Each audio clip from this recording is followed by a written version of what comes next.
48 Angler, 24 Boote, 12 Nationen, 3 Zielfische und ein Pokal. Der YPC Boat 2024 wird euch präsentiert von Adventure in Fishing. I'm Adventure, my life is fishing. Shimano, closer to nature, closer to people. Und dem B1 Boat Center, wir bauen dein Boot. Hallo liebe Zuschauer und herzlich willkommen zur 9. Episode des diesjährigen YPC Boat. Wir sind an Tag 2 der Gruppenphase angelangt und das bedeutet, heute sehen wir den ersten River Day. An diesem zweiten Turniertag ist das Befahren von Haringvliet, Volkerak, Hollandsdieb und anderen großen Seen wegen des angekündigten Starkwindes untersagt. Die Teams dürfen stattdessen nur auf Flüssen und Kanälen und damit verbundenen kleineren Seen angeln. Außerdem wird nicht ganz so lange geangelt wie sonst. Vor den entscheidenden 7 Stunden in Gruppe A führt das Fisch- und Fangmagazin vor einem weiteren Newcomer-Team, nämlich dem Bootshersteller Roughneck. Im Gegensatz zu diesen beiden Duos hat der drittplatzierte CWC noch keine Fullcard, liegt dennoch nur knapp dahinter und könnte mit nur einem maßigen Barsch sofort vorbeiziehen. Fish Explorer hat bereits 2 Barsche auf dem Board, wird aber vor allem von dieser Spezies noch deutlich bessere brauchen, während Bullseye bei einem ziemlich ausgeglichenen Zwischenresultat noch einen Zander und einen Hecht benötigt. Team Nace, überraschend auf dem letzten Platz liegend, wird sich voraussichtlich von Beginn an auf die beiden noch fehlenden Zielfischarten fokussieren. Damit sei fürs Erste genug gesagt. Die Teams lassen ihre Boote zu Wasser, und zwar diesmal vor sehr abwechslungsreichen Kulissen.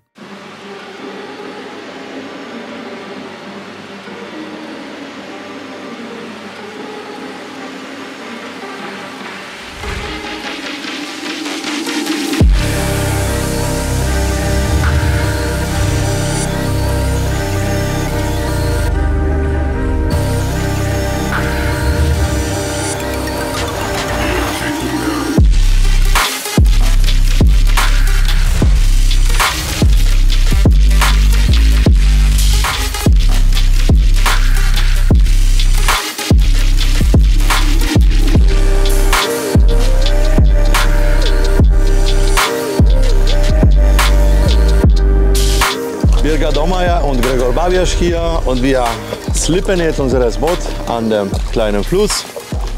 Wie ihr hier seht, wir haben ganz flache Slipstelle hier und Trailer mit schönen Rollen eignen sich perfekt zum Slippen in solche Stellen.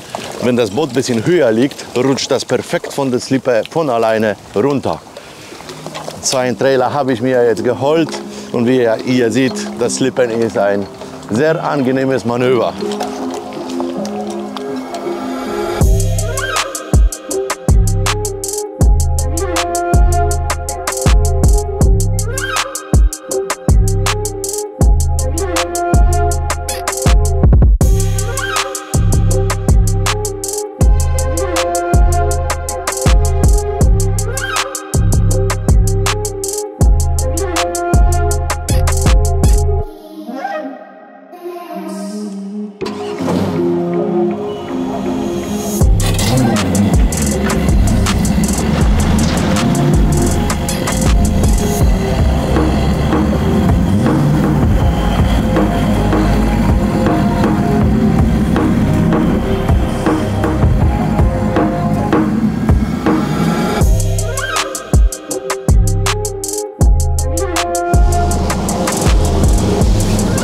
Wir haben permanent eine 5 und ab Mittag rum sogar eine 6, in Böen 7.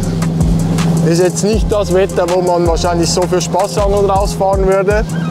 Aber ich denke, unser Plan müsste recht gut zu dem Wetter passen.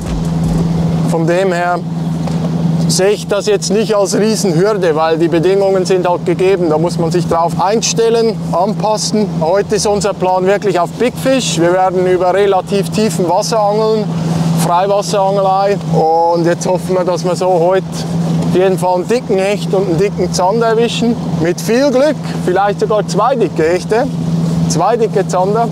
Bei uns sind ja die Barsche so ein bisschen die Schwäche. Wir haben jetzt 2 Bonus-Barsche drin mit 39. Das ist in Hecht halt 78 cm. Das ist jetzt nicht die Menge. Aber wie gesagt, wir haben heute noch 8 Stunden, um dickere Fische zu fangen. Wir waren gestern trainieren. Ja. Wir haben unseren Plan. Und dementsprechend sind wir guter Dinge, dass wir heute unseren 2. Platz mindestens verteidigen können oder noch ausbauen auf den 1. Im Endeffekt einfach ins Finale kommen, ob 2. oder 1. ist da relativ egal. Wir brauchen auf jeden Fall Barsch und Zander Upgrade. Die Hechte, damit sind wir okay, beziehungsweise da kriegen wir hier im Fluss auch keine größeren. Aber Zander und Barsch können wir reißen, oder? Absolut, Hecht gezielt im Fluss war schwierig, ist schwierig. Ja. Aber Barsch und Zander, das hat auch gestern funktioniert, auch wenn es zäh war insgesamt, muss man zugeben. Ja. Aber wir werden heute das Beste rausholen und draus machen. Let's do this. Let's go.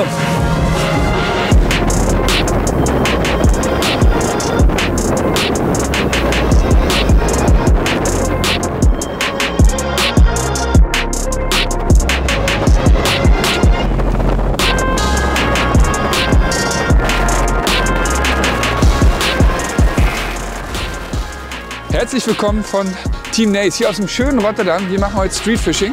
Wir haben den ersten Tag richtig verhauen, muss man ganz ehrlich sagen. Wo leider war. Ja, aber ich halte es so wie ein ganz bekannter Angler aus dem YPC, Daniel Andriani. Wenn du from Zero to Hero kommen möchtest, musst du erstmal Zero sein. Und das sind wir, das haben wir schon mal geschafft. Jetzt heute Mission Hero. Zander und Hecht. Der Plan steht. Viel Spaß bei der Folge. Haut rein. Hallo zusammen am 2. Tag mit Fish Explorer Stucki Thun. Wir müssen unbedingt unsere Barsche voll machen. Wir brauchen große Barsche, wird ein harter Tag mit viel Wind. Aber auch viele Teams auf dem Wasser, also ja, a tough day. Quelques spots ici sur la zone, on va pêcher une zone là du fleuve où il y a légèrement une amortie. Puis on va traverser le fleuve et aller pêcher le long de la digue. Il y a des ouvertures dans la digue qui font 10-15 mètres. Et quand les péniches passent, il y a constamment un courant qui se fait entre eux. Ça génère pas mal de nourriture. Et on sait que les perches vont souvent se nourrir là-dedans. Donc voilà, ça va être notre pêche aujourd'hui, c'est de faire un peu toutes les ouvertures. De casting en espérant trouver des grosses perches. Voilà. Allez, let's go. Hier ist noch kein Drops gelutscht, hier ist alles möglich für alle. Das heißt, wir müssen uns anstrengen, wir müssen Gas geben und das machen wir, ne? Das machen wir auf jeden Fall. Extrem eng wird hier, wie ich das sehe, mit Ewart. Ne? Dem reicht nur ein Barsch, dass der uns alle überholt. Also ein vernünftiger Barsch. Und dem machen wir uns Sorgen. Natürlich alle anderen Teams sind auch sehr stark. Werden wir mal sehen. Wir erhoffen uns sehr viel auf jeden Fall. Daniel hat ja gesagt, from Zero to Hero. Ich habe dann mal überlegt, wie oft hat es denn dann geklappt? Kein gutes Omen auf jeden Fall, dass wir den jetzt zitiert haben, aber nicht so schlimm. Geiler Spot hier übrigens auch, geschichtsträchtig. Hier eine 100 Jahre alte Brücke und wer sich mal hier mit Rotterdam beschäftigt hat, die musste mal abmontiert werden, weil irgendein Superreicher eine Yacht gebaut hat, die zu groß war, um sie aus dem Rotterdamer Hafen zu manövrieren. Naja, kurzer Side-Fact. A little bit windy today. It was like really something going on to come over here. This is quite sheltered. It was a bumpy ride. It was. But if you want to catch the fish, you have to take some sacrifices. And we go all in. At the moment we are on a 3rd place. We are 1 perch short, and this is the river that contains normally a lot of perch. Yeah. So we go all in for that 1 fish, and then after that we start upgrading. And we are motivated and pumped to do this. It will be hard working, and yeah, we go all in until the last cast. So I'm excited. Are you? Yeah, of course. And we need all the support from you guys. So okay, let's do this. Let's do this. Yeah. Yeah. So, es ist jetzt noch 1 Minute und tatsächlich kommt jetzt hier vermutlich die Hafenpolizei. Das heißt, der Countdown und der Start geht schon mal gut los. Mal gucken, eigentlich wäre jetzt 8, aber es könnte sein, dass wir noch Papiere zeigen müssen. Verbrochen haben wir ja nichts. Also, ich hoffe, es geht schnell und dann können wir endlich starten. Mal schauen. Good morning. Morning. Wir starten direkt in 1 Minute mit der Power Hour und unser Ziel ist heute einen richtig fetten Zander für euch zu fangen und später noch einen richtig großen Hecht. Wir werden die Barschruten weglegen und werden halt richtig große Köder werfen und dieser junge Herr hat die ganze Nacht schon von 1,23 Meter geträumt. Und der kommt heute zuerst, wie gesagt, im Fluss Power Hour, danach werfen große Köder durchs Mittelwasser in der Hoffnung auf wirklich große Fische. Die Bedingungen sind soweit gut. Schön Wind, nachdem jetzt länger kein Wind war. Ich denke, das wird die Hechte in Wallung bringen. Wir hoffen es zumindest. Ihr seid live dabei. Viel Spaß bei Tag 2. Den wünsche ich uns auch. Vorher gucken wir einmal kurz, wo die Teams den River Day starten. Nace startet auf der Nieuwe Maas mitten in Rotterdam, Roughneck ebenfalls in der Stadt, nämlich auf der Oude Maas in Dordrecht und CBC beginnt auf der Merwede. Die größte Anfahrt hat das Fisch- und Fangteam hinter sich. Sie starten ganz östlich auf der Maas, fast an der deutschen Grenze. Zu guter Letzt haben sich gleich 2 Teams für den Rhein-Schelde-Kanal entschieden, Bullseye und Fish Explorer. Los geht's! Let's go! Bonne Chance! Viel Erfolg, ich wünsche dir alles Beste und ich wünsche dir einen riesen Fisch gleich, ey. Lass uns Gas geben. Erster Wurf. Hoffentlich kommt da gleich ein Fisch. Ich bin nervös. Wir fangen an.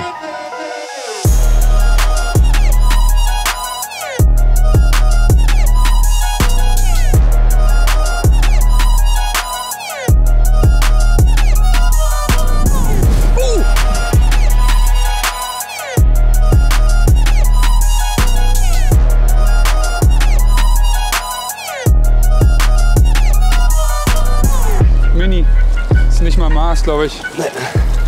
Der hat nicht mal Maß, oder? Nimmst du gleich? Brauche ich nicht anhalten, oder? Erster Fisch. Eine andere Größe, als die wir gestern hatten. Gestern war hier der erste Fisch ein 73er.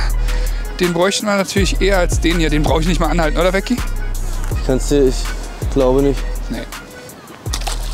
Etwas Aktivität ist schon mal gut. Das heißt, die Fische sind da. Und was bewiesen hat, der Fisch hatte nicht mal 42 und ich fische hier einen 8-Inch-Köder, einem Split in 8-Inch. Und was man auch gesehen hat, der hing am Kopfdrilling. Das heißt, eigentlich Angstdrilling mache ich nur wegen Wettkampf. Die Fische hängen alle vorne, weil sie den Kopf attackieren. Wir wurden jetzt nur darauf hingewiesen, dass wir die Hafeneinfahrten meiden sollten, was wir eigentlich getan haben. Also wir haben uns eigentlich gerade weggestellt, als dort ein Boot kam. Deswegen waren sie wahrscheinlich auch ganz nett. Alles gut, jetzt können wir endlich anfangen, weil es ist schon nach 8. Let's go. Ich starte mit einem Sculpo. Das Schöne ist, hier hat es eine wunderbare Steinpackung.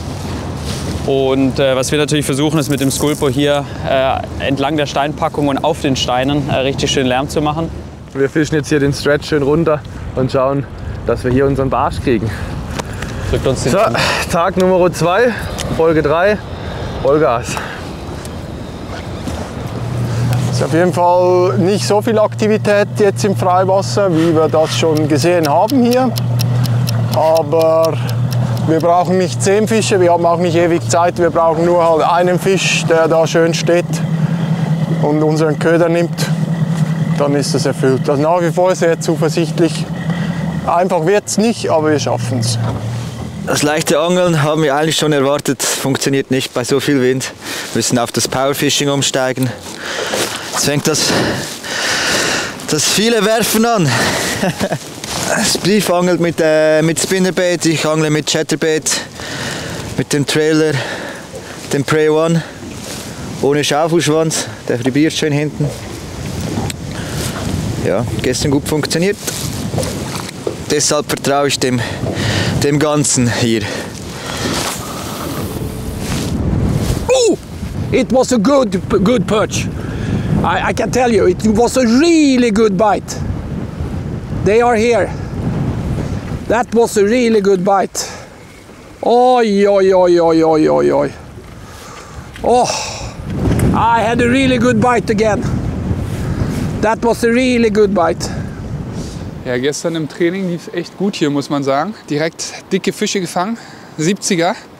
Und hatten auch einen Meter Hecht, nicht hier, aber woanders. Deswegen waren wir echt guter Dinge. Aber jetzt muss man sagen, jetzt angeln wir hier schon fast 10 Minuten. Und klar, es klingt vermessen, aber es kam noch nichts. Natürlich, wenn man einen Tag zuvor hier fast jeden Wurf einen Treffer hatte, lässt einen das nicht unbedingt positiver denken.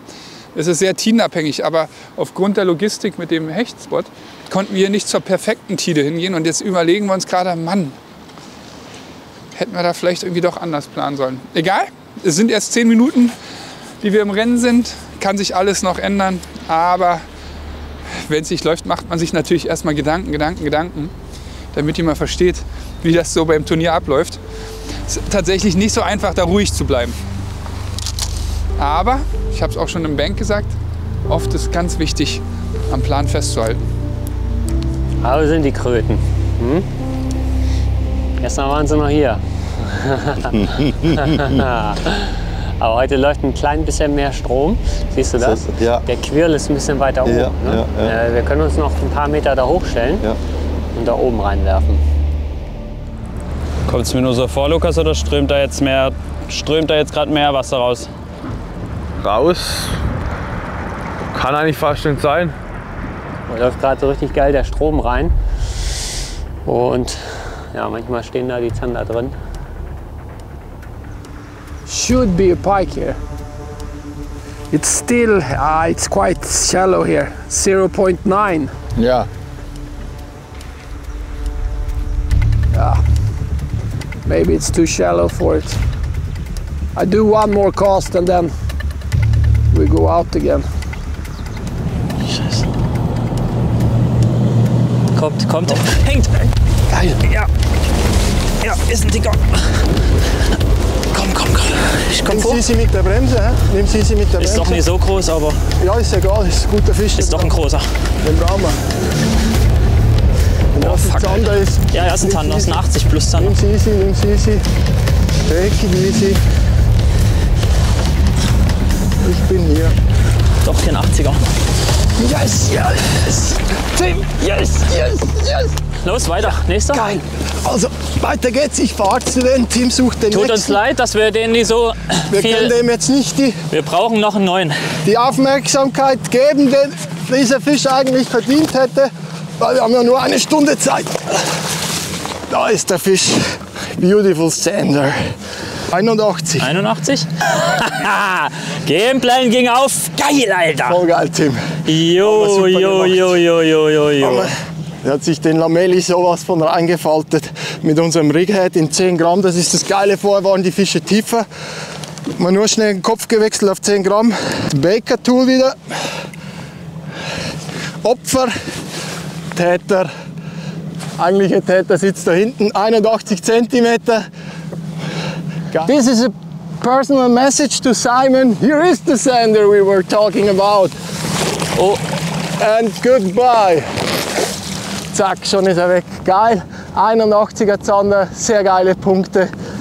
Wie geplant ging auf. Jetzt haben wir noch ein paar Minuten, hoffentlich noch einen zweiten. Die Konkurrenten können sich beinahe glücklich schätzen, dass die Ergebnisse der anderen Teams heute nicht kommuniziert werden. Was für ein Start für Tim und Markus, die unverzüglich weitermachen wollen. 2 Minuten für Ködertalk bleiben dann aber doch. Das war jetzt hier der Erfolgsköder vom ersten Zander. Das ist der Lamelli in 15 cm, gerickt mit unserem Righead, in dem Fall mit 10 Gramm. Und ihr seht, weil wir die Köder hier kaum tauschen, haben wir die Sprengringe fix oben in der oberen Öse fixiert. Da fliegt also auch beim Lagern nichts auseinander. Und hier in Muddy Minnow 15 cm Lamelli, der hat richtig abgeliefert schon im Training. Was ein Riesenvorteil ist natürlich bei diesen großen Lamellen, der hält unglaublich viel Geruchspasten, Megastrike, Nitro, was auch immer, kann man hier perfekt zwischen die Rippen schmieren und hält natürlich viel länger als jetzt auf einer glatten Oberfläche, wo sich das direkt in den ersten Würfen wieder abwäscht. Oh, die Fische scheinen etwas aktiv zu sein. Nächste Biss und diesmal war es ein richtig schöner Schepperbiss. Laserbiss. So einen darf es nochmal geben.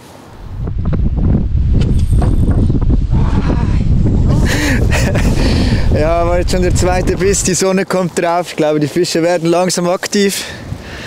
Aber ja, ist schon bitter. 2 schöne Bisse. Gut, das sind die Angler. Wahrscheinlich ist es wieder ein Riesenfisch, den Barsch, den wir suchen. Vielleicht kann es auch ein kleiner Hecht gewesen sein, aber sie werden aktiver. Ja, meine Nerven. 2 chances. But it could be a sander, the second one as well. I don't know. It was a good take anyway. I missed it. Oh! Jesus Christ! Oh! We're gonna have lots of bites today.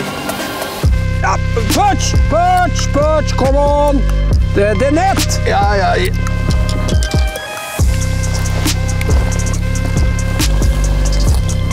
Where are you? I am here. Oi, oi, oi, oi, oi, oi, oi. Oi, oi, oi. Take it.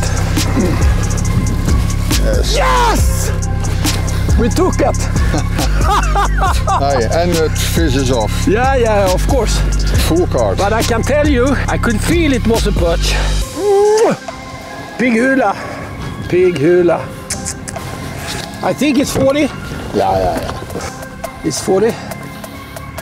Yeah, it's more than. It's 40. 44. 44. 44. Perfect. It's a crazy start. Up and downs. We have some bite and we missed some fish. This is the fourth strike for us and it's a really nice perch. 44. Okay. Bye. Yeah! Evert! We have the full card. Of course. I'm so happy and it's so fun, this fishing. And you learn a lot all the time, so I'm so happy. Okay, now we try to catch another one. Birger hatte es ganz zu Anfang befürchtet. Jetzt macht Truman den Barsch-Albtraum der Fisch und Fang wahr. Full Card für CWC und zugleich ein Board ohne eklatante Schwächen. Die anderen Teams werden sich strecken müssen. I'm so happy for that fish. Ah. Oh. I can't believe it. I didn't have a single strike yet. And you have misses and catches and... Yeah, it's crazy.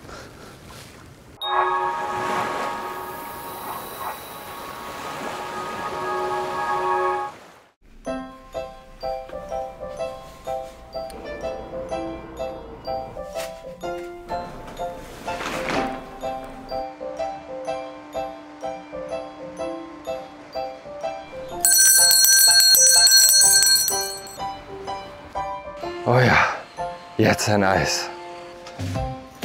Einmal Schoko und einmal Zitrone, bitte. Heik, leider beides nicht da, aber keine Sorge, ich habe für dich was viel Erfrischenderes. Für die perfekte Abkühlung im Sommer den Hecht und Barsch Raubfisch Adventskalender 2024 schon jetzt vorbestellen. Wir haben dieses Jahr noch eine Schippe draufgelegt. Es gibt noch mehr Hardbaits, einen noch höheren Warenwert und wie immer natürlich nur exklusive Farben und wer früh bestellt, hat eine höhere Chance, ein goldenes Ticket zu ergattern. Denn einen cooleren Adventskalender gibt es nirgends. Boah, stimmt. Und neben der höheren Golden Ticket Chance möchte ich euch einen weiteren Anreiz geben, früh zu bestellen. Wer bis zum 31.05. seinen Kalender vorbestellt hat, hat die Chance, einen von 5 Adventskalendern umsonst zu bekommen. Den Link zu Europas beliebtestem Angel-Adventskalender findet ihr natürlich in der Videobeschreibung.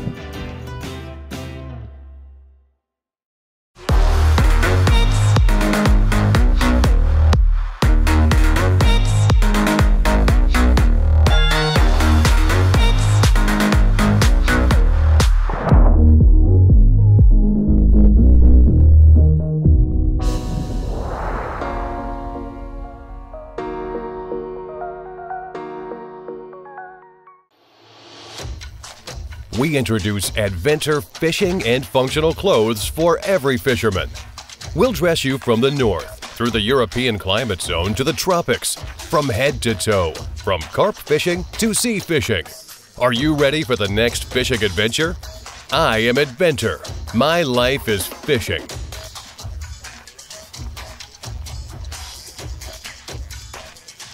AdventureFishing.com.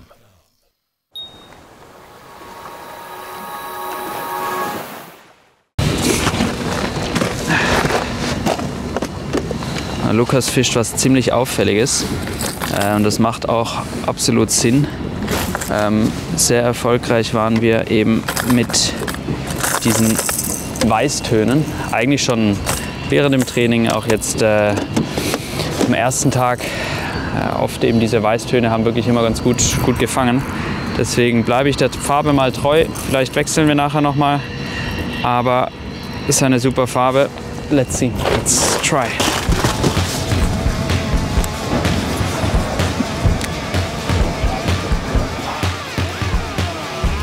Fisch? Ja. Guter? Oder warten, vielleicht ist es auch Dreck. Hä? Das ist Dreck. Ich hab dich leider nicht. Das ist Dreck. Oder? Ja. Leute, Alter. Was ist denn das für eine Scheiße? In der Strömung hat sich das erst irgendwie angefühlt wie ein Fisch. Vergammelter Becher, ey. Oh. Nehmen wir natürlich mit und werfen ihn in den Müll. Oh. Oh, fish. Ist das Fisch? Really? No. Fish? Je sais pas. C'est quoi ça? Non. No. C'est quoi ça? Oh, une huître.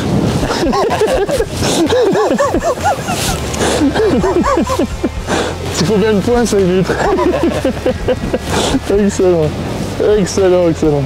So, ab zum nächsten Spot. Das Gute ist an Brücken, es gibt immer 2 Pfeiler. Aber gestern war auf jeden Fall dieser Pfeiler hier der Hotspot. Hoffentlich ist es vielleicht heute der andere Pfeiler. Weil hier war es schon mal nicht so viel. So, ich weiß nicht, wie der Birger geht, aber ich bin extrem nervös. Weil schon mindestens 10, 15 Würfe gemacht, noch kein Fischkontakt.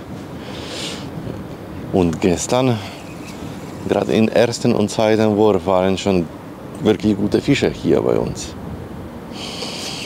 Ob haben wir den Spot verbraten? Das ist immer so eine Frage. Sollte man im Training angeln oder nur rumfahren und mit Echolot Fische suchen? Man weiß nie. Obwohl im Fluss ist das so, dass die Fische immer wandern, hoch und runter ziehen. Und ja, vielleicht sind wir ein bisschen zu früh noch. Gestern waren wir deutlich später, um 10 Uhr hier auf dem Spot. Ja, Fragen über Fragen. Ja, ich hätte lieber einen Blitzstart, aber haben wir nicht. Haben wir nicht, ne? Haben wir nicht, das ist aber nicht schlimm, wir haben noch Zeit. Das sind ja so Plätze, wo meistens kommt man an, erster Wurf, paff, da hängen die Fische halt auf so Punkten rum. Und ich bin mir eigentlich sicher, dass sie da sind, aber gerade nicht aktiv. Es ist sehr viel kälter als gestern. Vielleicht brauchen sie noch ein bisschen zum Auftauen, dass sie dann jetzt so am Vormittag ein bisschen näher kommen. Ja. Witzig. Hängt! Dicker Fisch! Nee, doch nicht so groß. Ja, okay, doch ein fetter Fisch. Komm mal vor wegen Buch. Nee, ich komm vor, alles gut. Wir nehmen hier drüben, hier. Komm mal. Das ist ein großer Fisch. Das ist noch größer. Ah ja.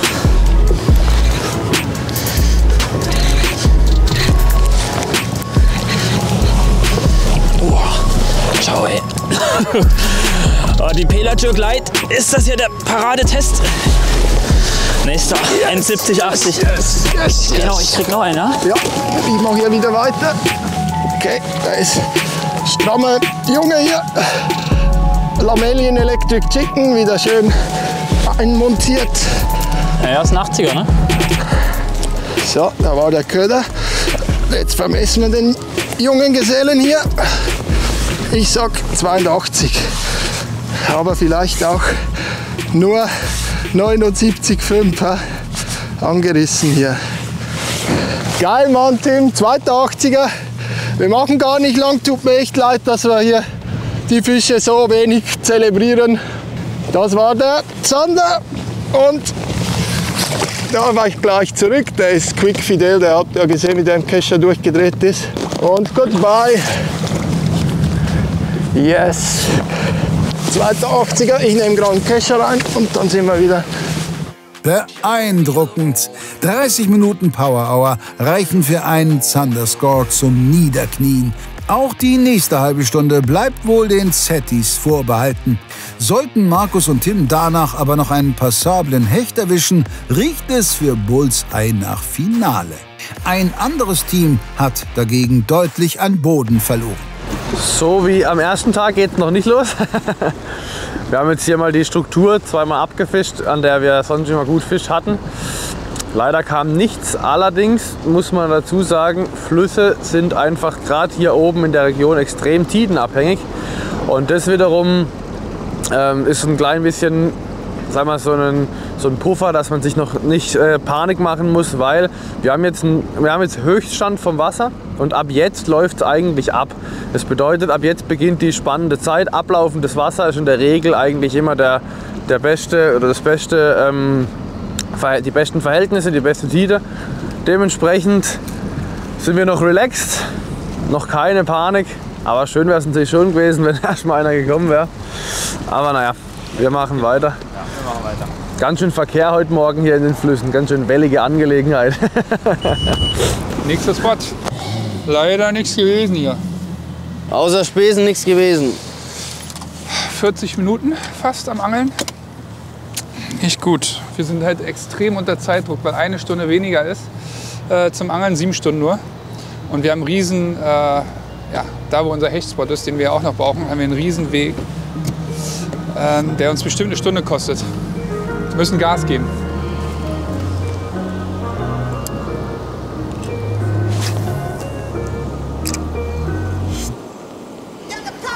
Fisch. Jo. Fisch. Sehr, sehr dicht am Steinepackung. Ja, also da. wirklich sehr, sehr dicht. Die ersten 2 Zentimeter vor dem Steinepackung. Den vielen Strom, ne? Ja.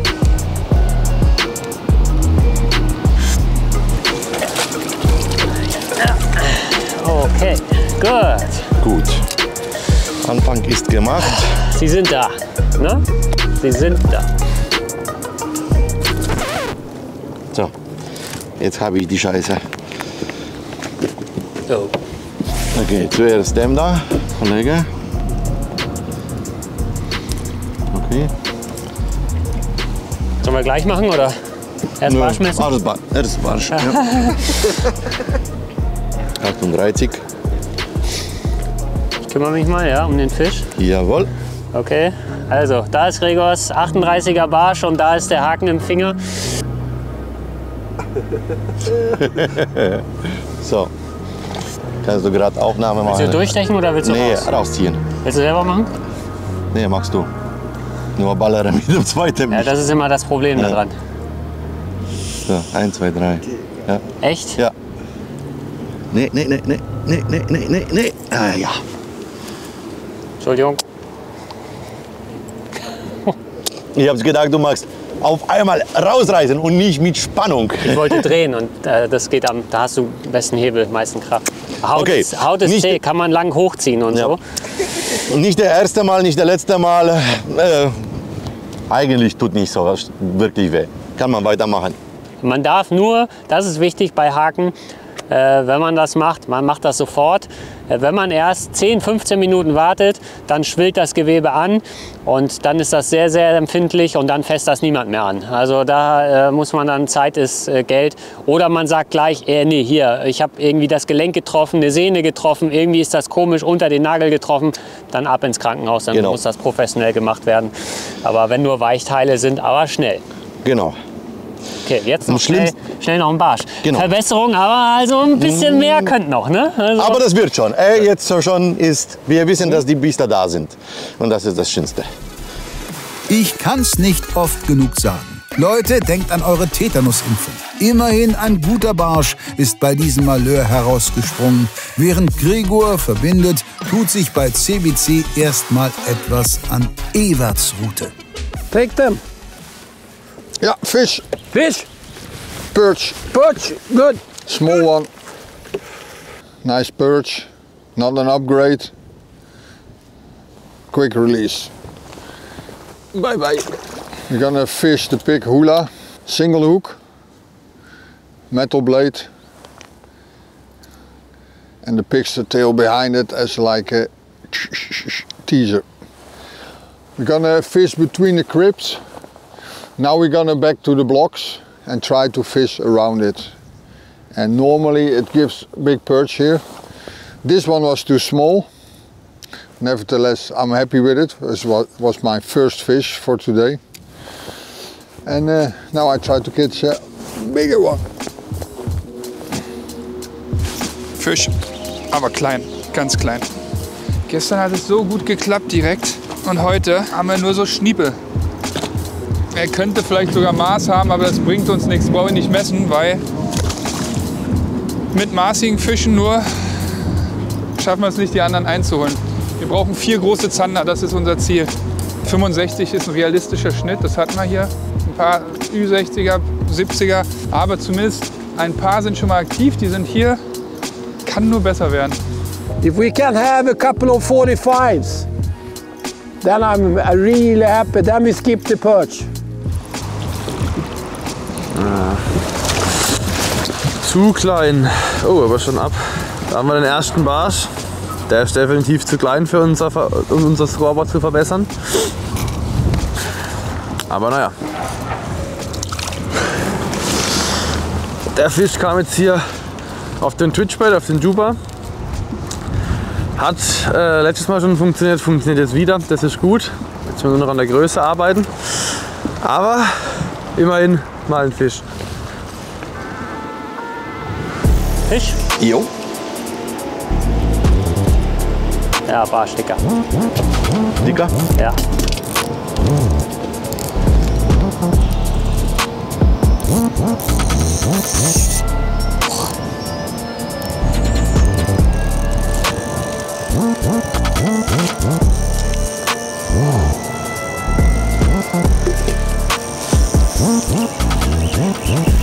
Alter. Das ist kein Barsch. Doch. Ja? Ja. Alter, dann ist Ender. Dann ist so richtige Ender.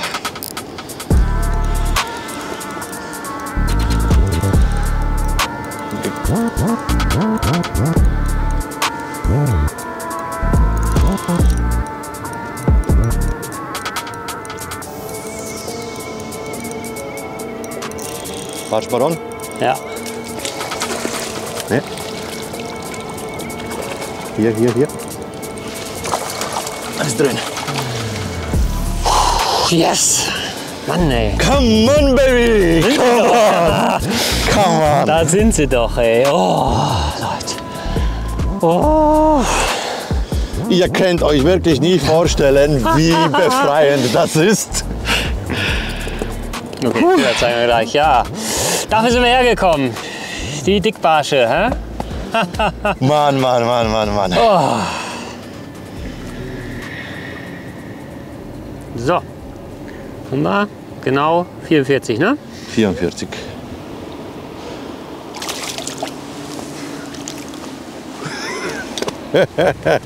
Komm, Chakaman, ey. Stand aber tief unten an der Kante. Ja. Ah, vielleicht sind die jetzt erst reingerutscht, ey. Ah, hier, ich sag ja, der Spot hier, kein Problem. Die sind nicht da. in Panik verfallen. Nee. Den Köder hatte ich ja kurz schon angekündigt, bevor wir hergefahren sind. An so einem Platz mit viel Strömung und ein bisschen tiefer ist es hier auch, 4-5 Meter sowas. Da sind natürlich Jigspinner super, haben wir klar, unseren Barschbaron.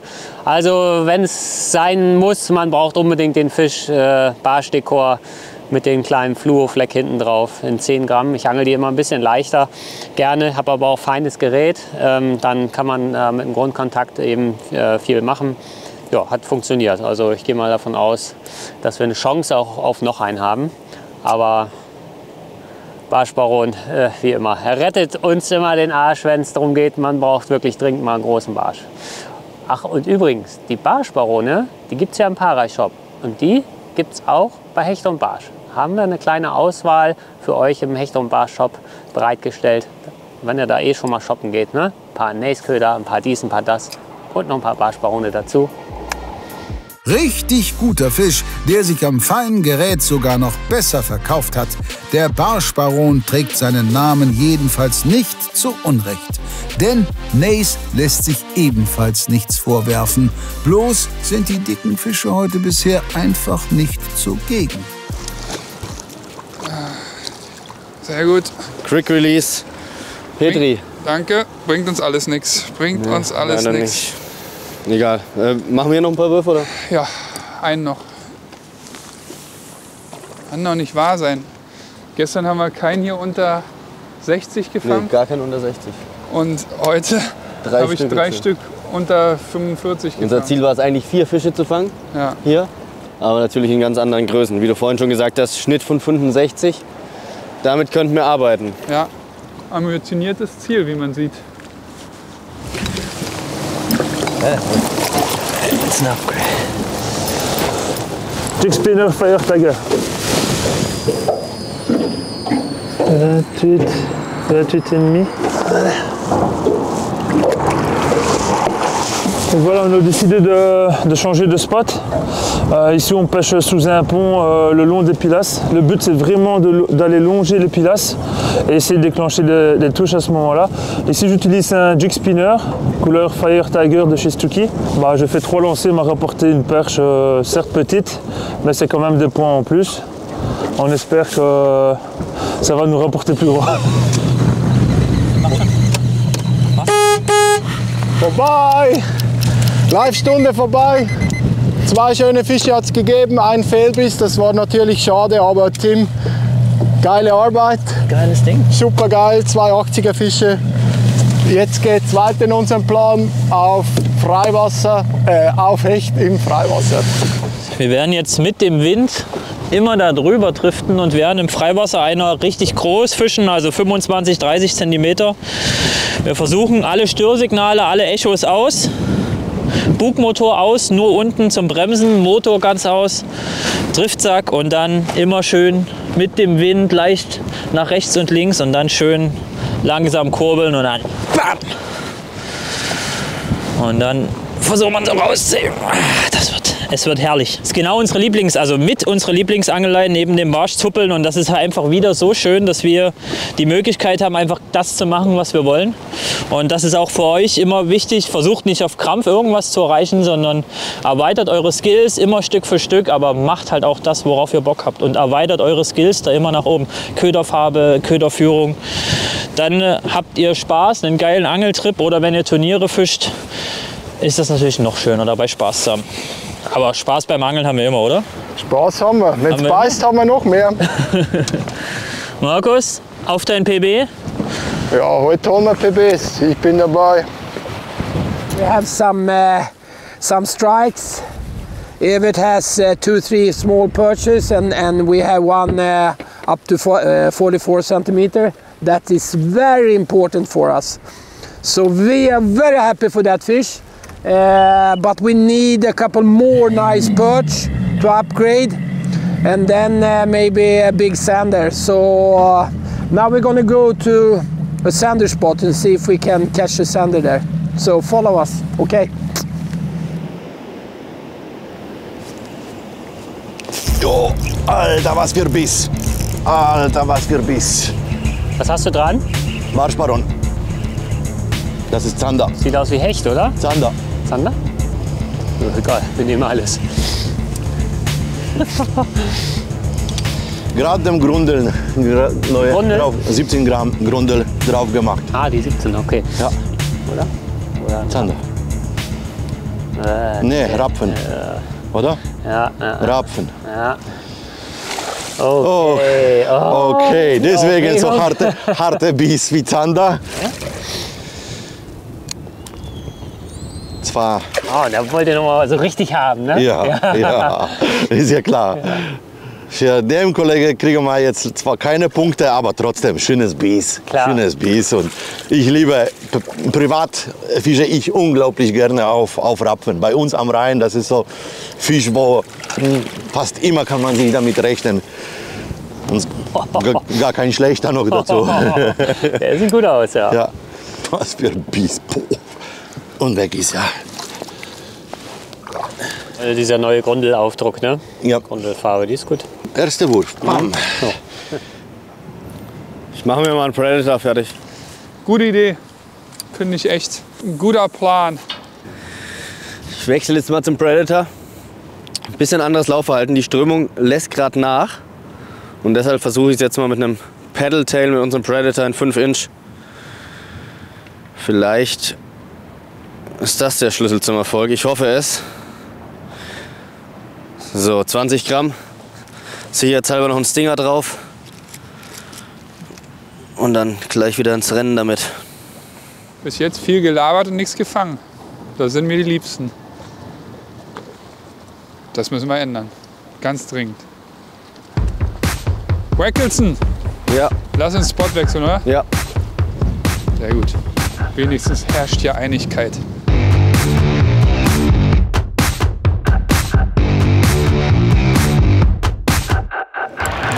Fisch. Jo. Barsch. Kleiner. Wir können ja mal gucken, oder? Ich weiß nicht. Kleiner Barsch, 29er Barsch. Gut. Freue mich über jeden Barsch. Barschangeln macht Spaß.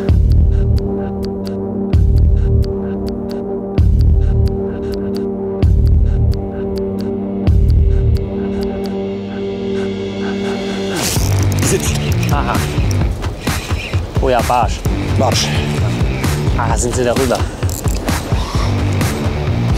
Guter? Mhm. Kein schlechter, ja. Vielleicht ein bisschen verbogen vom Rapfen hier. 40. Jawohl. Gut. Das läuft. Barschbaron schon draußen. Gut. Sehr gut. Damit schmeißen wir noch irgend so einen Bonusfisch raus. Ist ja. Gut. 39,5. Ja. 40. Top. Sehr gut. So, danke für deinen Besuch. Heute ist unser Ziel, 3 größere Barsche, um auch die 2, also einen mussten wir eh noch rauskicken, einen 32er oder sowas und dann eben die 2 Bonusfische mit Barschen auffüllen, weil am Flusstag war uns schon klar, wird der leichteste Part für uns zumindest sein, größere Barsche zu fangen. Größere Hechte oder Zander wäre natürlich auch mal eine Option für die Bonusfische, aber ehrlich gesagt, große Zander jetzt einfach mal so schwierig und tagsüber und große Hechte ist immer so eine Zockerei. Man kann mal einfangen, aber 3 an einem Tag, dann im Fluss auch noch, also weiß ich nicht. Wir haben da auch eine Chance auf ein großen Hechtchen noch, aber die Barsche, das schien mir am logischsten. Das hat schon mal geklappt auf jeden Fall, ne? Genau. Das ist gut. Also wir haben jetzt 3 40er insgesamt und einen 38er, das ist super gut, super gut. Aber es ist noch überhaupt nicht zu Ende. Wir haben noch mehr Plätze, Spots, Chance auf noch einen weiteren großen Barsch, überhaupt kein Problem. Und wenn wir haben Glück, vielleicht kommt doch noch Zander. Nein, Biss. Fuck. Nachdem auf dem Stretch wieder nichts kam beim Hochfischen, ich hatte noch einmal einen Fehlbiss auf den Twitchbait, probiere ich es noch mal kurz mit ein paar Würfen, ein bisschen eine Etage tiefer. Und zwar mit dem Trago Vibe, mit der Zikade. Ist immer wieder ein richtig guter Barschköder. Um ehrlich zu sein, sogar einer meiner Lieblingsköder auf die Barsche.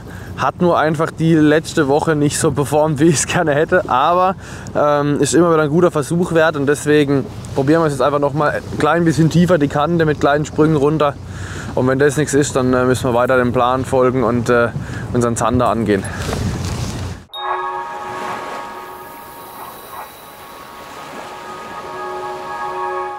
Am 23.05. bis 1.06. ist die Diver Week bei Hecht und Barsch.de. Dort gibt es tolle Preise zu gewinnen, zum Teil Bekleidung, aber auch ein paar Sachpreise wie Angelsachen. Und als ersten Preis gibt es einen Tag Angeln mit dem Kajak mit mir zusammen. Fisch.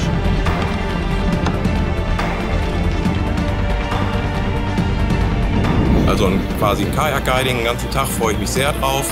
Mach mit, sei dabei.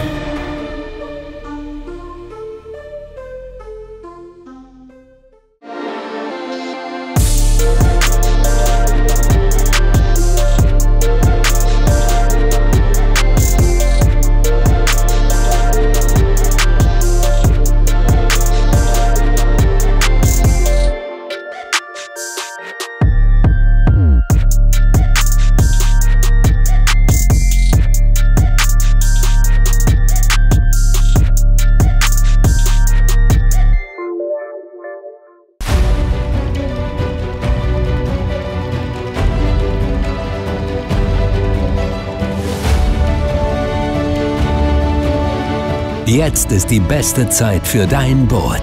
Sichere dir jetzt dein Traumboot zu attraktiven Sonderkonditionen und spare bis zu 5.000 € auf ausgewählte Komplettangebote.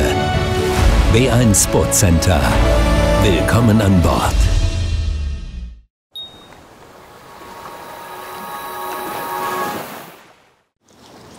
Ich frage mich, wann haben wir gestern gefangen, um wie viel Uhr? Schon 11 eher, ne? Ja. Das würde bedeuten 12 heute. Das würde bedeuten, wir kommen nicht mehr zum Hecht. Haben wir uns alles anders vorgestellt, zeitlich. Aber wir haben es gestern gesehen, das kann einfach in 3 Würfen sein, ne? And do one last cast and then we go. Have you been the last caster now? Yeah. Should be me. I'm the guy who always say only one last cast. It's gonna be so interesting and see what the other guy's doing. Wir ankern jetzt kurz vor der Kante hier ab, weil ich gerade einen Fehlbiss hatte. Und da können wir nach hinten noch mal alles abfächern, um diese Struktur, die Kante hoch ins Kraut, konzentriert abzufischen. Finn fischt die größeren Köder mit den Routen Milfanta Junior. Ich bin mit der Dentist Cast 255 zugange und fische insgesamt auch leichter und langsamer. Weil in dem Bereich ist natürlich jeden Fall auch mit dem Zander zu rechnen. Und das haben wir schon sehr, sehr oft erlebt im Freiwasser, richtig dicke Zander. Also in dem Fall fische ich jetzt mit ca. 15 Gramm am Kopf bloß über einer Wassersäule von über 10 Metern und für den Köder sehr langsam. Das ist so leicht, wenn es was gibt zum Selektieren im Freiwasser, Zander und Hecht, dann sage ich, ist meistens, abgesehen vom Köder, natürlich die Ködergeschwindigkeit. Die Zander stehen da meistens auf was Langsameres. Okay. Let's hit the road, my friend. Ja.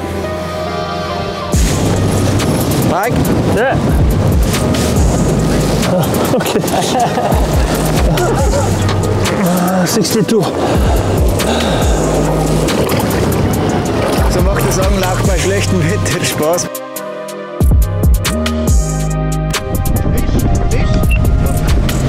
I feel nothing about it.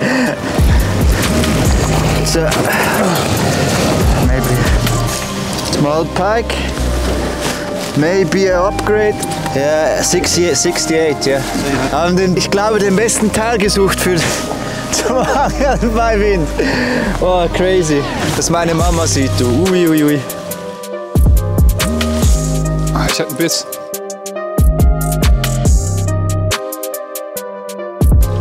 Ein Schepperbiss nur. Einer. Es scheint so ein bisschen unser Fluch des Wettkampfs zu sein. Also so die Größe hatten wir jetzt bisher noch nie. Ja. Aha. Ich stehe gerade da oben, ne? Oder? Ausgestiegen. Ausgestiegen. Okay. Biss. Last cast. Ist wirklich klein, aber hängt. Und aktuell brauchen wir ja noch einen Hecht drum. Schauen wir jetzt schon. Okay, schauen, dass wir da nicht zu viel Getüdel machen mit den Kleinen. Der ist schon lose, perfekt. Schnell auf die Scale. Kleine Hechte besser mal am Nacken packen. Machen wir das Auge zu, dass er ruhig ist. Hinten sind wir bei, gibt es eine 5 draus? Ne, gibt keine 5. 62. Ja? Gleich zurück, kleiner 62er Hecht. Ein paar Punkte sind es, aber der muss bis heute Abend draußen sein. Ja, ich habe ein bisschen das Gefühl, dass wir uns verzockt haben. Wir haben gestern noch überlegt, hey, sollen wir zur guten Tide herkommen? Und dann haben wir gesagt, geht eigentlich nicht, weil beim Hechtspot öffnet eine Schleuse erst später, um auf den Hechtspot zu kommen. Das heißt, wir waren ein bisschen gebunden, hier jetzt hinzugehen und wir merken, in der schlechten Tide geht halt irgendwie gar nichts. Das heißt, wir müssen hier noch bestimmt 1,5 Stunden ausharren, bis die gute Tide kommt. Und wenn das so ist und wir dann wirklich Fische fangen, dann haben wir kaum Zeit mehr am Hechtspot.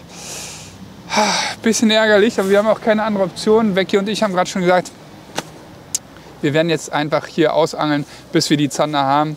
Alles andere bringt nichts. zum Hechtspot zu fahren und wieder zurückzufahren. Das schaffen wir auch nicht. Das heißt, uns bleibt keine andere Option, als das jetzt hier zu machen. Naja, gut, gucken wir mal. Dustin wirkt trotz allem gelassen, aber die Anzeichen verdichten sich, dass Nace sich verkalkuliert hat. Bei allen anderen Teams ist die Karte inzwischen voll und vor allem Bullseye steht nach Markus Hecht übrigens glänzend da. Das schweizerisch-deutsche Duo steht nun bei knapp 700 Punkten und übernimmt die Führung. Alles, was jetzt kommt, ist Verbesserung, was wir Größeres fangen. Wir haben den Druck, die Karte zu füllen, schon mal nicht mehr. Oh, dicker Fisch, dicker Fisch, dicker Fisch. Geil. Dicker Fisch. Und ich habe einen Kescher hier. Bleib cool, Tim. Alles auf Spannung. Ich bin ready. Soll ich nach vorne zum Keschern? Wenn du willst, ja, ist besser. Aber so groß ist er doch gar nicht. Der Biss war noch hart. Sonst komm nach hinten. Schießen wir rein, ja. Yes, da ist er, der nächste. Geil. Auf jeden Fall ist der 62er schon wieder draußen. Der hat sich gleich beide Haken gegönnt. Aber ging super zum Lösen. So, da kommen wir auf 89, nee, nur 89. Ja? 89, wunderschöner Hecht. Könnt ihr euch diese Postur mal mit 1,20 m vorstellen. Das wollen wir euch heute noch zeigen. Und hier kommt auch schon der Release. Der wird top fit sein und gleich davon schwimmen. Da zeigt er uns die Mittelflosse. Top. Ja, läuft. Ich habe Markus die ein bisschen undankbare Aufgabe, oder er hat es gleich den Hecht abgemacht, damit wir keine Zeit verlieren und ich noch ein paar Würfe machen kann. Wenn hier gerade Fisch aktiv ist und Markus gerade dabei war.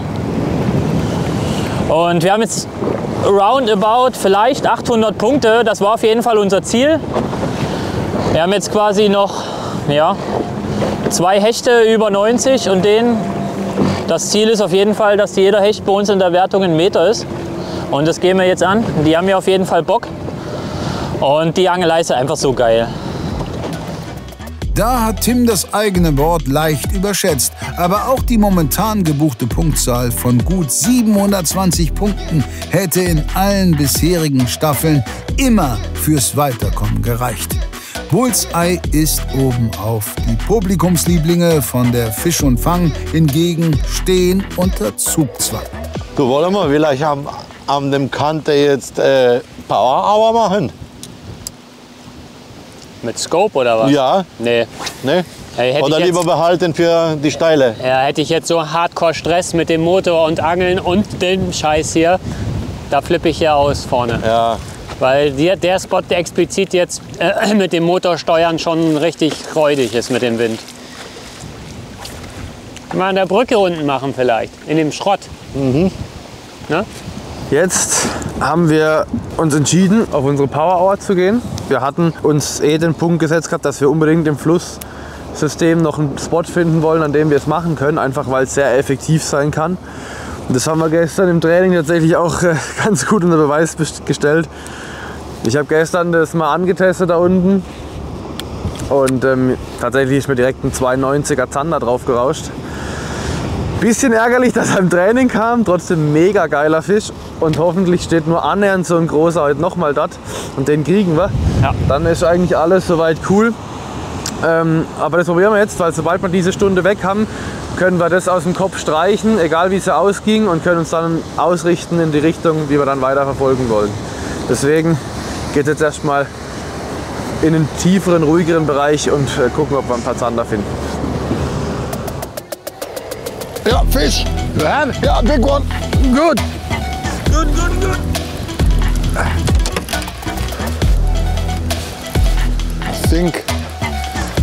I think sender. Come on. Big sender. Yeah, it is. Jesus Christ.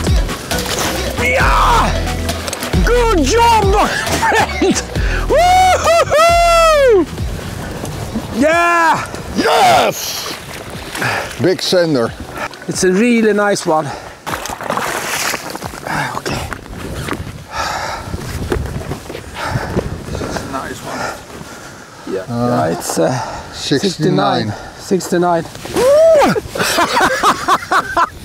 Oh, nice 69, Sander. You know what lure? Pichula.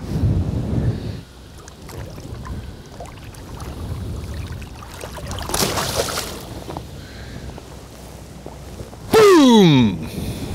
Pichula takes them all. That's a huge upgrade. Starker Zander der CWCs zweiten Platz erst einmal konsolidiert. Roughneck startet kurz vor der Halbzeit mit der angekündigten Power Hour. Die Power Hour startet jetzt. Eine Stunde, volle Konzentration. Mit dem Bassboot und dem Wind ist es nicht so einfach, aber das Roughneck macht durch sein etwas weniger größeres Gewicht, also dass wir etwas leichter sind vom Rumpf her, macht es ganz, sag mal, ganz praktisch mit dem Live vorne am E-Motor. Es ist sehr, sehr agil und somit kann ich die Fische gut anangeln und deswegen bin ich guter Dinge, dass wir es hinkriegen.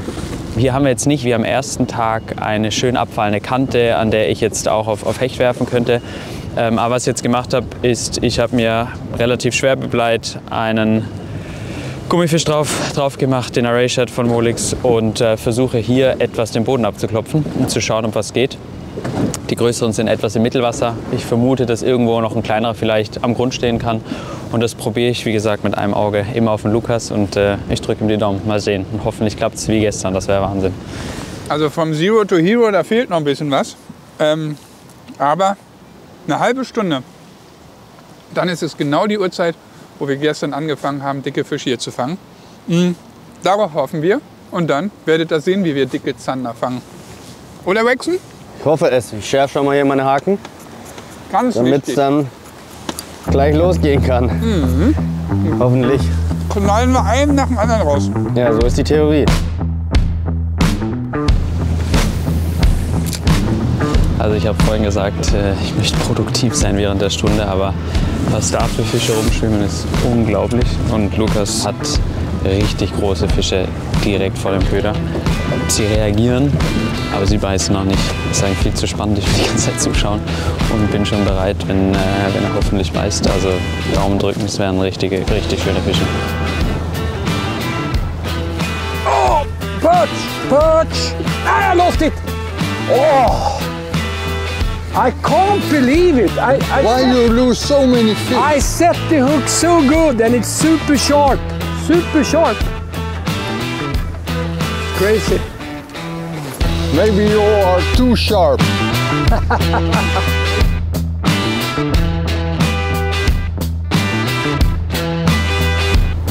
Ja. Guter Fisch? Besser, ja. Gerade noch. Aber, also ein 50er oder ein 45er sowas. Leider. Na, wohl. 50 würde ich sagen.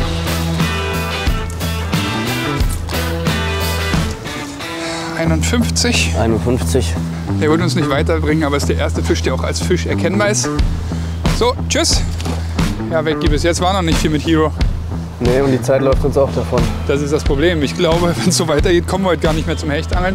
Was auch bedeuten würde, wir würden nicht mehr die Full Cut kriegen und somit auch nicht mehr die Chance haben, weiterzukommen. Aber nicht vertagen. Wir wissen, 3 Würfe, 3 große Fische. Wir ziehen durch, aber easy es ist halt möglich. trotzdem irgendwie... Ja, fühlt sich nicht gut an. Nein, wir haben falsche Entscheidungen getroffen, wir haben einen Fehler gemacht. Es zeichnet auch einen guten Angler aus, die richtigen Entscheidungen zu treffen in richtigen Momenten. Das haben wir nicht gemacht, deswegen stehen wir jetzt da, wo wir stehen. Ist nicht so schlimm, vielleicht können wir das Ruder noch rumreißen. Ich hoffe trotzdem, euch hat die Folge gefallen und wir sehen uns in der nächsten. Haut rein!